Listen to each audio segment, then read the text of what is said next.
What is going on, guys? Welcome back to the channel. Today we're going to be avoiding one very specific trap, because obviously we're all leveling our characters. You level their levels, you level their partners, you're spending energy on that.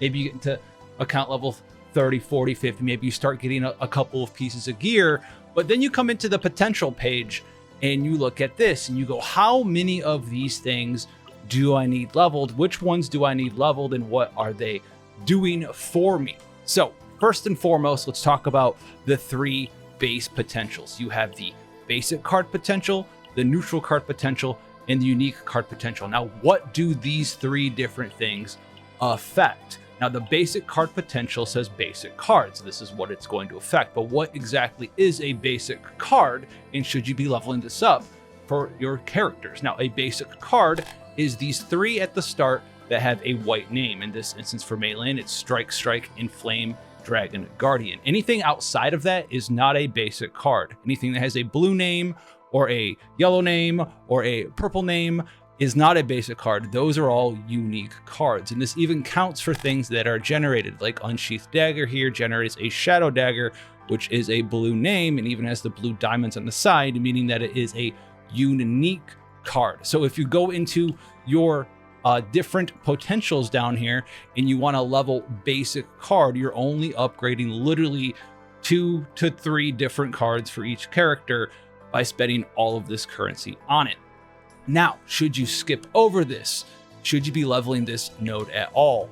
In general, I think most characters you can avoid leveling their basic card, level in their potential, unless it's one of two things. Now, the first and foremost is someone who is going to be doing a lot of basic card damage in a scenario for you. Someone like Melee, if you're using a nice little save data that has a strike spam build, you're going to want to level the potential there. However, even if you're using someone who at the end of the day, like Tressa, who doesn't use a lot of basic cards once you're going through and using your own collected save data, or maybe even later on in the run of a chaos mission, you can, if it's your main and your first DPS character, the one that you're going to be using for a long time in a lot of your chaos runs, level their basic card, because you'll get a lot of value on that, especially in like the first floor before you can get access to other cards for them.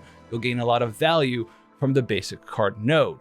Now, the next one's going to be the neutral card node, and this is very easy. I would suggest that you skip over all of the nodes except for the first one, because you need to unlock the potentials outside and after it. But what does a neutral card affect? Well, neutral cards are basically the item cards and the monster cards that you get inside chaos runs. And a lot of those can be very powerful, but at the end of the day, currently right now, especially if you're not doing like very, very high save data runs, neutral cards take a lot of save data when you're actually trying to save a build, to the point where it can totally corrupt any potential that you'd rather have with that build. For instance, like this Mika here, this one's like a 56k build, and it's got a lot of Divine Epiphany Source of Waters, and it's a very nice put together build, and it even has, you know, a legendary epic, whatever this is, piece of equipment on it. If you take a look at this one down here, this is 64,000 terabyte data, so larger. And if you can see the rest of the cards in here, blue armor, a bunch of garbage, it's because these 2 gear bags are neutral cards and they're just worth a ton of points. And the last node is going to be the unique card node, and this one is something that you can definitely invest in.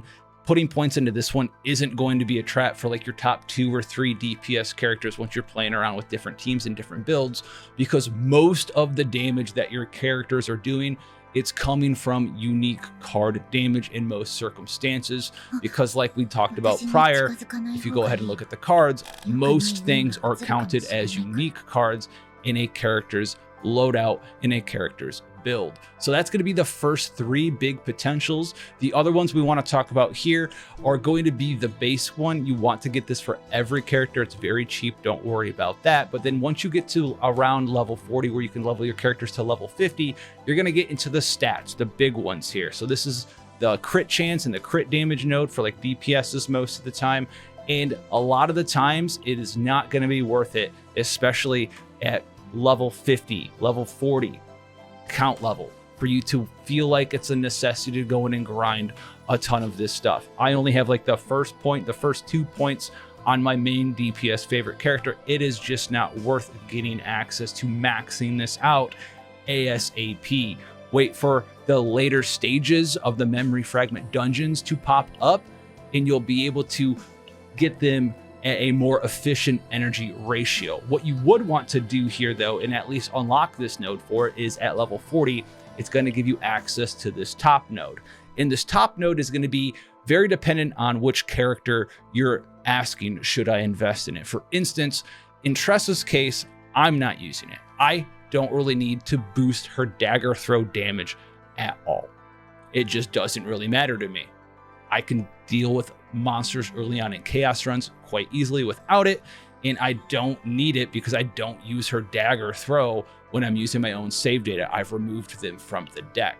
Whereas in Mei Lin's case here, in a strike-based build, this is going to be a very nice pickup for you. It's going to give you 5 to 10% extra damage. If you're using a Mei Lin build that doesn't use strikes and you're all about parrying her with another partner to use a bunch of passion element cards and then doing a bunch of damage with the epiphanied version of Rising Dragon Spire where it hits a bunch of times, buffing your strike damage isn't going to do anything for your strategy. So in that case, if that's how you're using Mei Lin, then you're going to feel free to just go ahead and pass up on this, because look how expensive it is. It's taking 2 of the weekly material that you can get in 26 of these, which is absurd. And then once you hit level 50, you'll be able to unlock the last node with a crit damage potential, the last secondary stat potential, and then you'll have the final unique stat thing. And for most characters, this one is great. It's just always going to be something relevant for them. And I would suggest you look at DPS characters and support characters that offer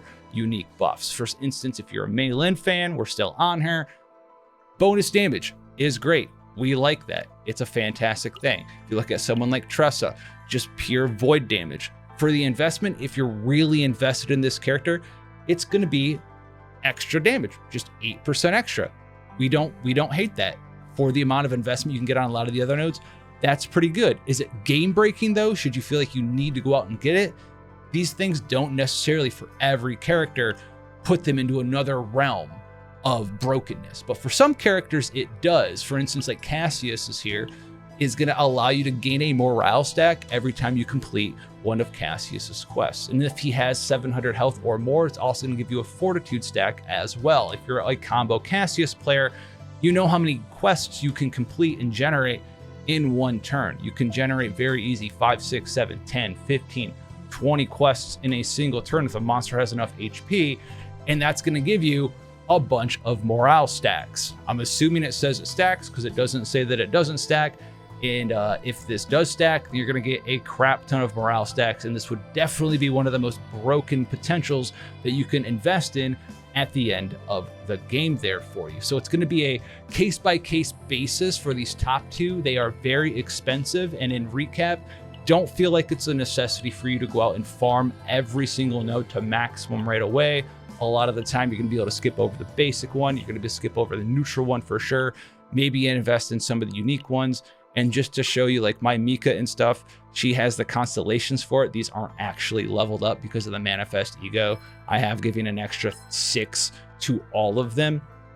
And we've been able to do very significant things with a Cassius build as well. Cassius is 117, and we've been able to do any sort of content that's required us to basically speedrun and have stats and do stuff. So if you go into the simulation here, we have already, based in a hyperspace, Dimensional Dawn and Dimensional Twilight 30. So if you're feeling pressured that you need to go in there and spend all of your stamina, waste all of your refreshes, waste gems to refresh your characters as well, just to level their potentials, just to have them all maxed out, you do not need to do that, and I would advise you not to do that. And it's kind of a big trap, especially in that level 30, 40, 50 range, to spend energy specifically to max all of those potentials out. Instead, you should be leveling your characters to level 50, all 6 of them. It's level 6 more characters to 60, make sure all their partners are maxed out. And then if you have energy at the end of the day, throw some gear together once you get into the 40, 50 range for your account level,